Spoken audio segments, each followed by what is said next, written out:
आज मैं बहुत इस बात से पीड़ित हूं, पता नहीं किसने ये तमाशा चला दिया। आज मर गया, बोले कल शांति यज्ञ। किस बात का शांति यज्ञ? कहां से आप करेंगे? प्रमाण दीजिए ना।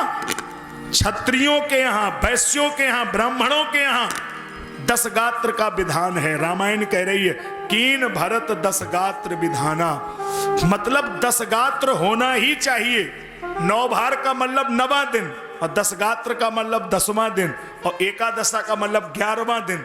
मानी कभी भी कोई मर जाए, बाल कभी भी बनवा लो, लेकिन कढ़ी चावल कभी भी बना दो, हमसे मतलब नहीं, लेकिन शुद्धि 11 ही दिन में के बाद होगी। 11 के पहले तो होगी ही नहीं। देवो भूत्वा देवम यजेत, जो स्वयं पवित्र नहीं है वो हवन पे बैठेगा कैसे? हवन करवाएं, हम इसके लिए मना नहीं कर रहे, लेकिन 11 दिन के बाद 12वां 13वां 2 दिन में आप गायत्री यज्ञ करा दो। हम इस बात के पक्ष में हैं कि किसी को खिलाना पिलाना, हजारों को निमंत्रण देना, ये गलत बात है, ये बिल्कुल ना करो, लेकिन 10 कम से कम नियम तो पूरा हो।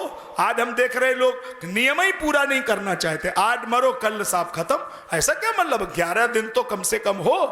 वेद ने जो कहा उसी को विज्ञान ने माना। मैं पूछता हूं, यहां साइंस के टीचर बैठे हैं, 14 दिन का क्वारंटाइन कहां से आया? विज्ञान ने इसी से तो खोजा। मरने के बाद, जन्म लेने के बाद 14 दिन हमारे यहां निषेध है, 13वीं के बाद ही वो किसी के द्वारे चढ़ेगा। पहले नियम था, आदमी अगर जरूरत पड़ती थी तो द्वारे दूर से कहता था भैया जरा मिल लो, हमारे घर है तो सूतक, हम द्वारे भीतर नहीं जाएंगे। 14 दिन नहीं मिलता था, 14 दिन कोई उसके द्वारे नहीं जाता था। यही मरने में था, यही जन्म देने में था। इसका मतलब यही विज्ञान का सिद्धांत है कि वो कीटाणु 14 दिन तक वहां रह सकते हैं। कोई व्यक्ति मरा है, घाट पे जाते थे, एक एक आदमी एक एक कपड़ा धो करके तब वहां घाट से चलना होता था। बोलो याद है कि नहीं आपको? मजाल की कोई बिना नहाए धोए, बिना कपड़ा और वहां से धोए चल दे, ये नियम थे साहब। अब हम लोग तमाशे कर रहे हैं, मानना चाहते नहीं वेद की बात। पहले एक एक आदमी कपड़ा धोता था।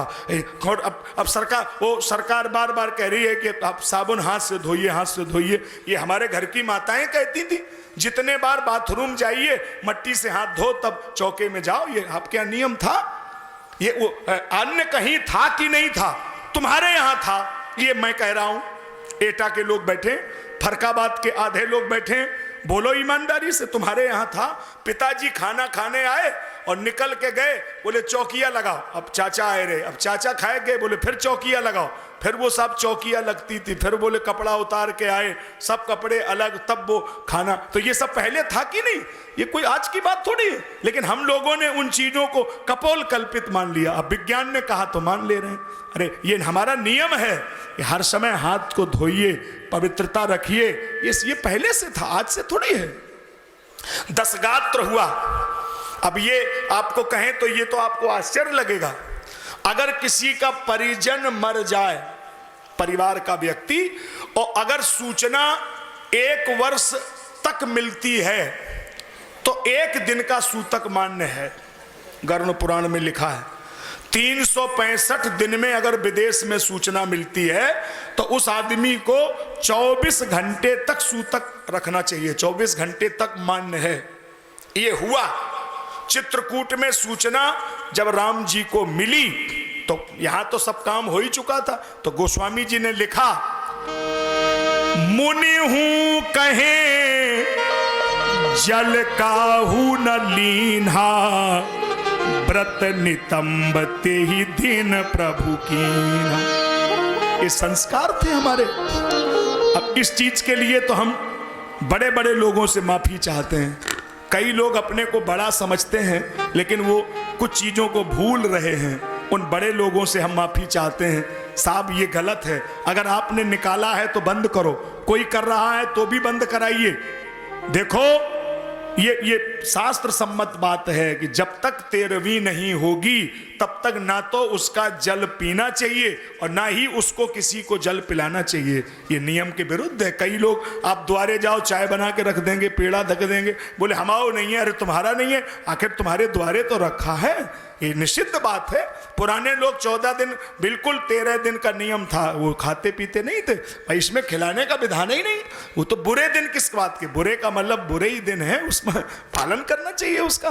तो आप लोग कोशिश करें, प्रयास करें, हैं, जितना हो सके। भरत जी ने 10 गात्र किया, कीन भरत 10 गात्र विधाना, ये हुआ। फिर 10 गात्र के बाद में तो फिर ये स्थिति बनी कि अब सरयू के किनारे एक सभा का आयोजन हुआ। उस जमाने में मीटिंग होती थी, आज भी होती हैं। अब उस मीटिंग का संचालन सुमंत्र मंत्री ने किया। गुरु वशिष्ठ जी की अध्यक्षता में मीटिंग हुई, प्रजा के लोग बैठे, गुरु जी बैठे, तीनों माताएं बैठी, अब प्रस्ताव लिखा गया। राय राजपद तुम कहाँ दीन्हा, तुम्हारे पिताजी की अंतिम इच्छा के आधार पर ये अवध का राज्य पद तुम्हें दिया गया और तुम्हारा धर्म है कि इसे स्वीकार करो।